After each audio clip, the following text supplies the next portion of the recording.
Do you, Quintin, Marmaduke, St. John, Nigel, Kinsley, take Annabella, Catriona, Eurydice, Petra, Christabel to your lawful wedded wife? I do. And do you, Annabella, Catriona, Eurydice, Petra, Christabel, take Quentin, Marmaduke, St. John, Nigel, Kinsley to your lawful wedded husband? I do.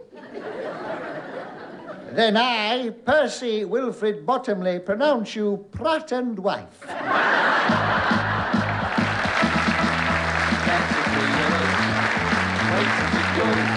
Wait till you get the green light. Just the three of us doing a show and getting it right on the night. I'm Robin, and I'm handsome. And I'm Morris, and I'm tall. I'm Graham, I'm ugly, I'm short, and I'm fat, and I'm bald as a billiard ball. We're the Grumbleweeds. This is Mr. Armstrong upstairs. I know I had a few drinks last night, but didn't I ask you to give me an early morning call, breakfast in bed with my favourite newspaper, and to clean my shoes? No. Well, isn't this the Majestic Hotel? No. This is a double-decker bus.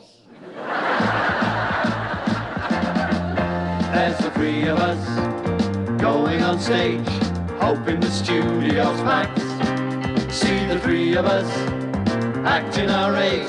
Said Graham, he's aging our act. That's nice.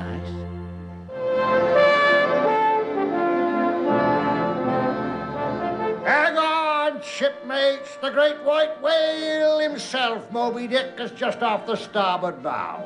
I can feel him in me bones. Moby Dick, aye, he's the biggest star in these waters. Ah, he be top of the bill in Davy Jones's cabaret. Look yonder, mateys. There he blows.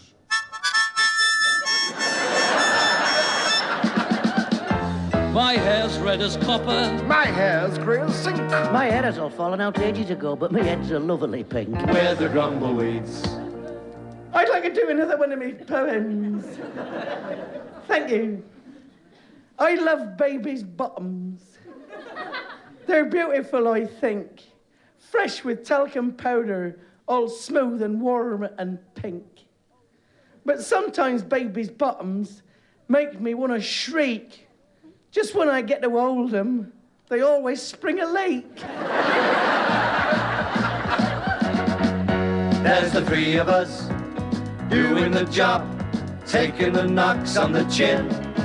Yes, the three of us, Graham and Rob, Graham. Maurice. And Robin. Before the firing squad carry out the sentence, you may have one last request. What is your last request? Could I have a crash course on hypnotism, please? Good things come in threes. I learnt that as a lad. I'm Robin. I'm Morris. He's Graham. Well, 2 out of 3's not bad. trio, everyone needs half an hour with someone and the Grumbleweeds.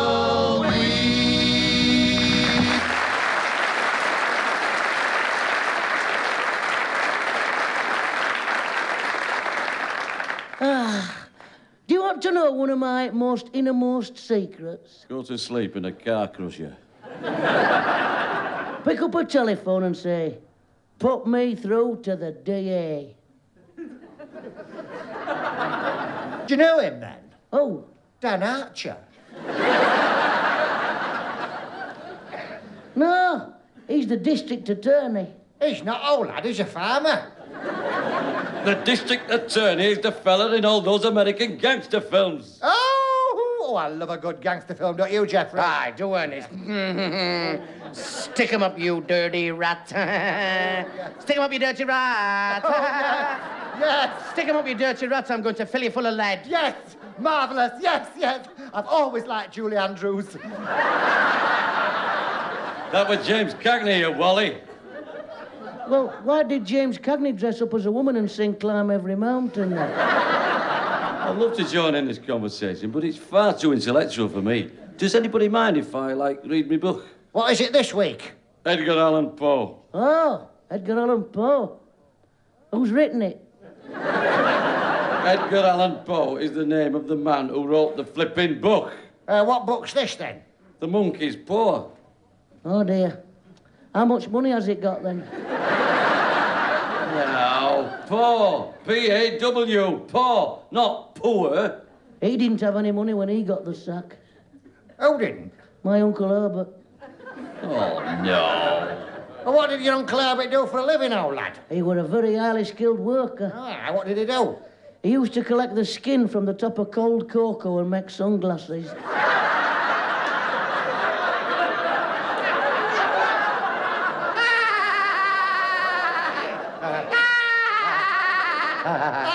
Jeff, did you hear that one? I did, Ernest. Brilliant. Yeah. The monkey's paw, how much money has he got? Oh, I'm killed. Oh, Geoffrey, what was that noise? I don't know, Ernest. There it goes again. Don't panic, it's only our special guest. Who the heck is it? The Incredible Hulk? Well, I'm going to go and hide. Don't be frightened, he's only 6'7". I'm coming. Are you Uncle Rubbish? Course I am. Well, I only asked. Who are you? It's me, Twinkle Toes. Yes, it's Bernard Bresslaw.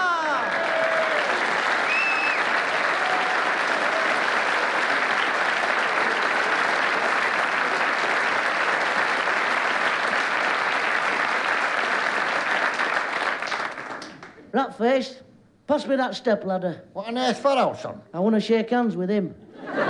Please, Uncle Rubbish, you don't have to do that. I'll walk about on my knees. Ah, you must be Uncle Nasty. Yes, Mr. Bresslaw, sir. If there's anything I can do for you, you know, like clean your shoes, go to the paper shop, you only have to ask. Well, I don't believe it. Nor do I, Ernest. No. Look, Uncle Nasty's met his match. He has. Oh, well done, Mr. Brezhnev. It's Bresslaw, actually. Oh, no, it was definitely called Brezhnev. Oh, yes, it was, Ernest. Yes, he was a Russian He one. was, yes. Yes, but I'm English. Well, what are you doing calling yourself Brezhnev for then? Look, don't you two upset my friend here. His name's Bresslaw, got it? Bresslaw. Bernard Bresslaw. Well, we only asked. Look, I'm really flattered to be asked onto your show. Now, which Shakespearean role will I be playing? Shakespearean role? I'm sorry, Bernard, I'm not with you, lad. Well, which Shakespearean part have you got lined up for me? Falstaff, Shylock, Lear. Oh, lad. Falstaff, Shylock and Lear. My word is right. God, that brings back happy memories, that does. Falstaff, Shylock and Lear. The finest half-back line Stockport County ever had. Oh, look, Mr. Breastplate. Benstead. Bresslaw. Oh, it should be obvious what you've been booked on the show to do. Exactly. I'm not with you. To sing your latest hit. Oh, I knew I recognised him, Geoffrey. It's Kylie Bresslaw. It is. She's bigger than she looks on television, isn't she, Ernest? Definitely she is, Geoffrey, yes. You don't get many of them in a pound. Don't be so stupid. This is not Kylie Bresslaw. Look, there's obviously been some mistake. No mistake at all, Brenda. Bernard. Here's the copy of the letter we wrote to the BBC asking for you to come on the show and sing your hit song. They replied last week. Look, just a minute. Could I see that? Yeah. Now, your letter's dated 21st of June, 1958. I told you to send it first class. Well, are you going to sing it or not? Sing what? Your 1958 hit. Well, as a special favour to you lads, yes. Ah, brilliant. Ladies and gentlemen, it is with great pleasure that I introduce to you Mr. Bertram Redshaw. Herman Fanshawe. Bernard Rotten Bresslaw. Bernard Rotten Bresslaw. To sing his latest and greatest hit of all time, The Flight of the Bumblebee. No. Roll out the barrel. No. Jack and Jill went up the hill. They were making mad, passionate love. I always thought they went to fetch a pail of water. Ladies and gentlemen, Bernard Bresslaw.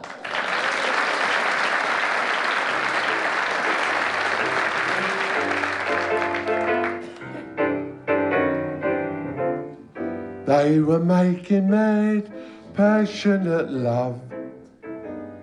Mad, passionate love. There in the park, they were happy as a lark.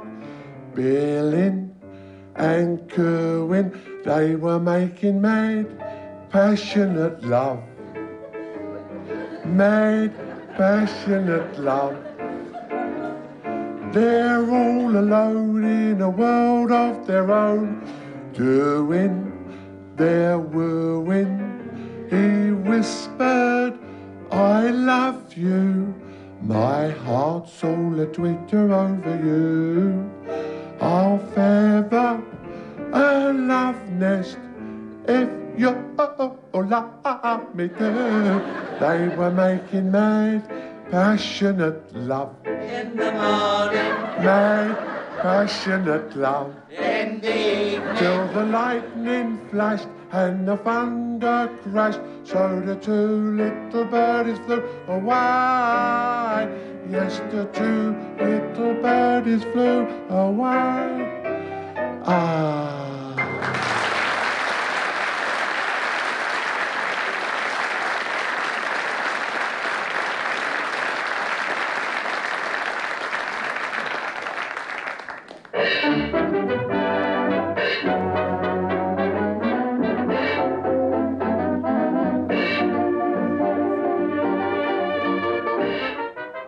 Hello, yes, and once again it's me, your old friend Uncle Rubbish, saying once again, welcome once again to Nostalgia Time, once again.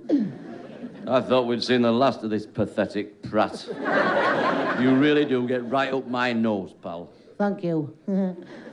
This week I'm going to look back at the hard times. You'll be looking for your ears in a minute, pal. He doesn't mean it. Now, I bet most people can remember the hard times when times were hard. And believe me, back in the hard times, times were really hard. Some people might find it hard to remember the hard times because things are not as hard today as they were back in the hard times. Back in the hard times, things were very hard. It's hard to imagine how hard things were back in the hard times. Crying out loud, get on with it. For example, have you ever stopped to think what our parents did before the days of television? This is what me and my 38 brothers and sisters often ask ourselves. We didn't have the luxuries like washing machines and what have you. And what puzzles some people is, before the days of washing machines, whatever did people stand the bread bin on? We stood our bread bin on top of the bird cage so the crumbs weren't wasted. You must have been a revolting little specimen. Yes, I was. Let us examine another aspect of the hard times when times were very hard, before the less hard times of today, when times aren't as hard as they were in the hard times. Crying out loud, get on with it. Every morning my mother would go downstairs and put some small folded pieces of newspaper on top of some ashes, cover them with little sticks. On top of these little sticks she'd put some little pieces of coal, and on top of these some bigger pieces of coal. Then she would say to my father, "There, all ready to warm you up." And my father used to say, "Thank you, Alice. But most wives make bacon and eggs for their husband's breakfast." Well, thank you for listening. Next time, I'll be talking about my old granny's knickknacks. Like her old toasting fork. Old, long and spindly, bent in the middle, a bit tattered and tarnished from long hours propped against the fireplace. But despite this, she were a good granny. Bye-bye, everybody. Bye-bye.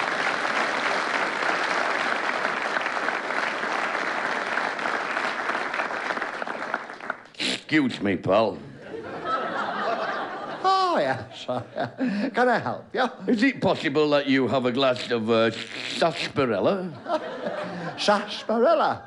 No, I'm very, very sorry, no. How about cider scrumpy? I'm sorry, no. No. Well, how about a small glass of Liebfrau milk? No, I'm sorry, no. Sparkling champagne? I'm afraid not, no. How about one of them fancy cocktails, eh? Screwdriver. A screwdriver. That's vodka and orange, isn't it? Yes. Sorry, no. You're not having much luck, are you, sir? What do you suggest? Well, I suggest you try the pub next door. This is a car wash.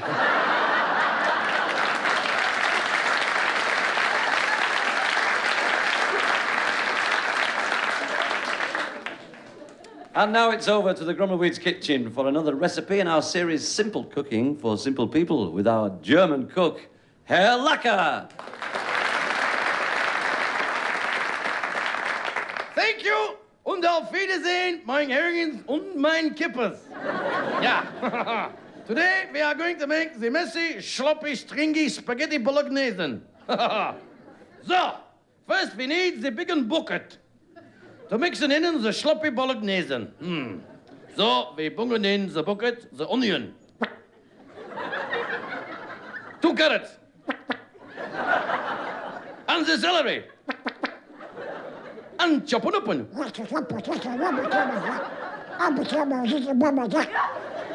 And then crushing open the smelly, stinking garlic.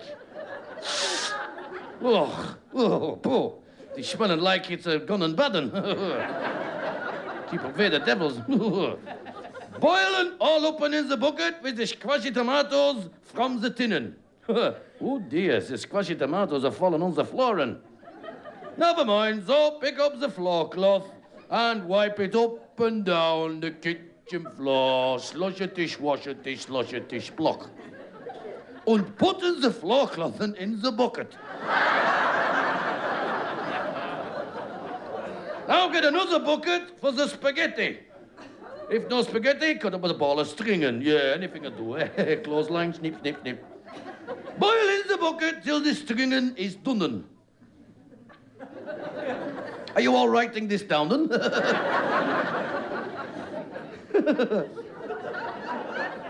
Pour into the other bucket. Splosh. A quick stirring with the walking sticking. Oh, yeah.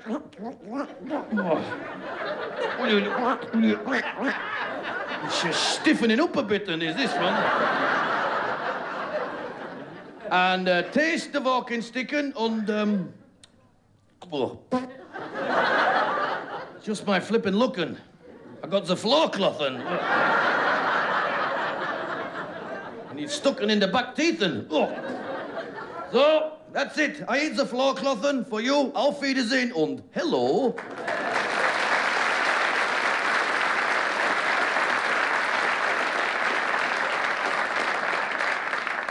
Excuse me, boys. What is it, Mr. Benshaw? What's the problem, Bertrand? Well, it's just that I was hoping to be involved in a bit of real acting.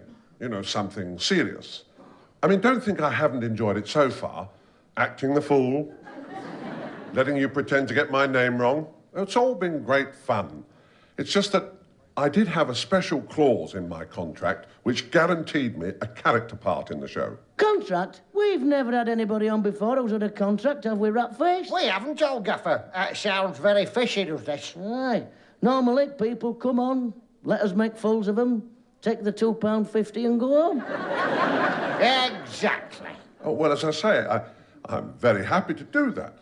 And, of course, the £2.50 will be very useful. But I do have this special clause in my contract. I tell you what, should I ring up my brother-in-law? Oh, no, Herman. We don't want 2 guests on the show, do we? No. My brother-in-law. He's the BBC's head of contracts.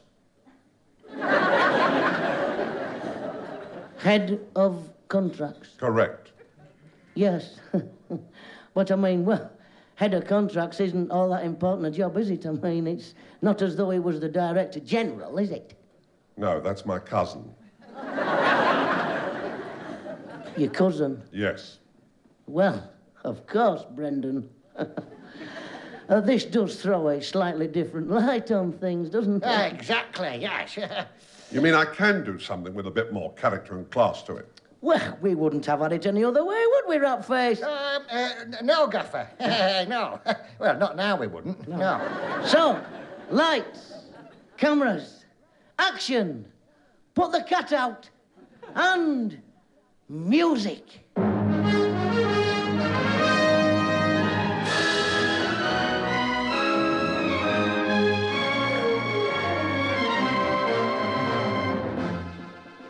Good evening.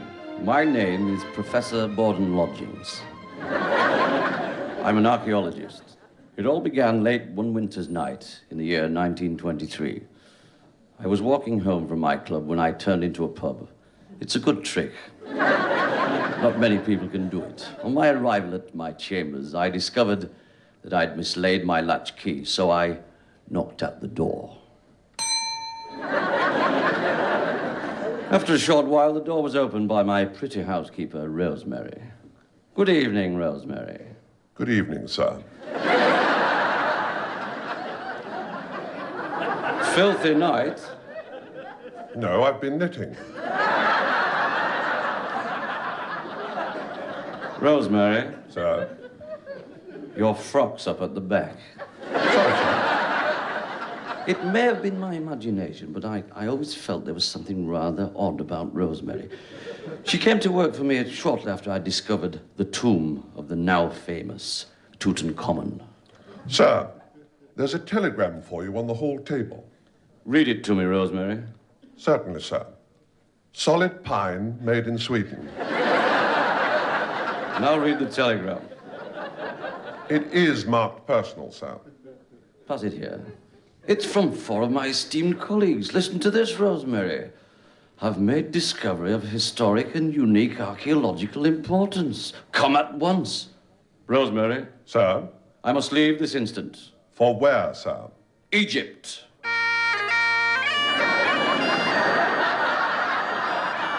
Egypt, you Wally. Stroll on, get it right. You know what I mean? We're going to Egypt.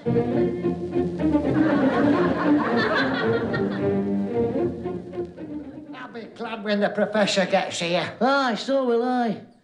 Whew, I don't like the desert. Just look at all that sand. Oh, but it'll be nice here when the tide comes in, don't you, Geoffrey? I do, and it's just, and I'm sickened off. I'll tell you what I am. I'm sick. Second. I haven't even brought me bucket and spade. No. I didn't bring me flip-flops. What is it I didn't even bring? Your flip-flops. Flip-flops. Yes, yes. Hey, look! An horse with an airlock. That's a camel, you fool.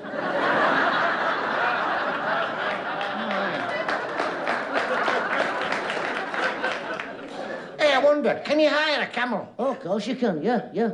There's a little screw underneath the saddle. I can't see it anywhere. I wonder where you get the jugs of hot water from. Hello there. Oh, hello, it's the professor. Where's this discovery of yours of unique importance? Hello, Professor. Over here, Professor. Here, look. A pyramid that nobody knew existed. Amazing. Have you got a Polaroid? No, it's these shorts that have just come back from the cleaners.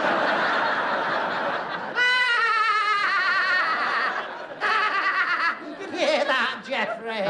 Didn't Brilliant. A little screw underneath the saddle. We must enter the pyramid and try and find the tomb. I hate tombs. We'll need a torch. I'll get mine. Where is it? In the top drawer of my Uncle Herbert's sideboard in Wakefield. I found the way in. Follow me. Hey, up, it's dark in here. Hold me hand, Ernest. I'm petrified. So am I, Geoffrey. I wish I'd brought me My Little Pony bedside light. Leave this tomb or meet thy doom. Geoffrey, your voice has gone all wobbly. Leave this tomb or meet thy doom. You've said it again, Geoffrey. Oh, your voice does sound funny. Ernest. Ernest. What? It's not me who's talking. Well, who is it then? It is me. I can hear him, but I can't see him. Oh, I can hear him and I don't want to see him. Who are you, strange voice of evil? I am the High Priest Yanyari, keeper of the pharaohs, guardian of the ancient sanctum, sentry of the ancient gods, keeper of the ancient kings, protector of the sun gods, overlord of the wise ones, defender of departed princes, watcher of the sacred... Hang on a minute while I turn this page over. Custodian of the temple, drains cleared and yards whitewashed at reasonable prices, 24-hour service, telephone Cairo 0642. Well, you don't scare me. Oh, me. Aye, oh, me. Pass. Leave this place at once, or suffer 1,000 deaths. Oh, one's too many for me, And cocker. me, yes, and me. Hey, what about these 1,000 deaths you're on about, old lad? Your ears will be ripped off and fed to the dogs. Your eyes will be gouged out and fed to the crows. Your tongues will be cut off and fed to the jackals. Your innards will be torn out and fed to the lizards. There can't be many pet food shops round here, can there? And worst of all, What's that? I think I'm going to be sick. As leading archaeologist, it is my duty to report this important discovery. I know who you are. 1 year ago to this very day, you took away the Princess Tutankhamun. What's that got to do with it? He shall not do the same with Tutankhamun's sister who lies at rest in this chamber. Tutankhamun's sister? Who's his sister? Tutantesse. Chum Chessie. We're coming in. The wrath of the gods awaits you. I'm coming in. I'm coming in. Hello? I'm in Wakefield. I'm surrounded by cowards. Hello. No, you're not, because me and Ernest are in Wakefield as well. I'm not afraid of you, whoever you are. I'm coming in. Aye, me and all. Not one step. You have been warned. Out of my way. One step. One step. Beware. Step. Step. Step. Side together. Step. Step. Step. Side together.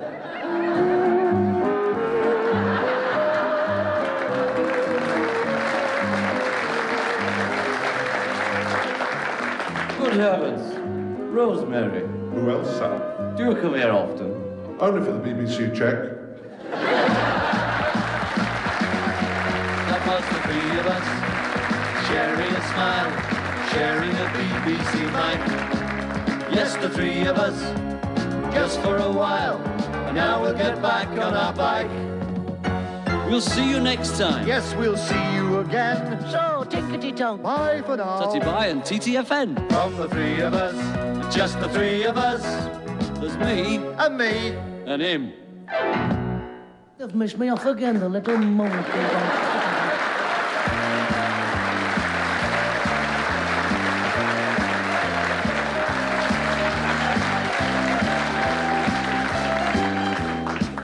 You have been listening to Someone and the Grumbleweeds. Graham, Morris and Robin were the Grumbleweeds, and me, Bernard Bresslaw, 6'7" of pulsating heartthrob, was Someone. The music was provided by Dave Collett, Tom Steer, Perry Duke and Andy Marples, with lyrics by Jeremy Brown. The script was by Eddie Braben, Ron McDonnell, John Brown, Richard Jones, and the producer... Was it Mike Craig? Of course it was, you Wally. Well, I only asked.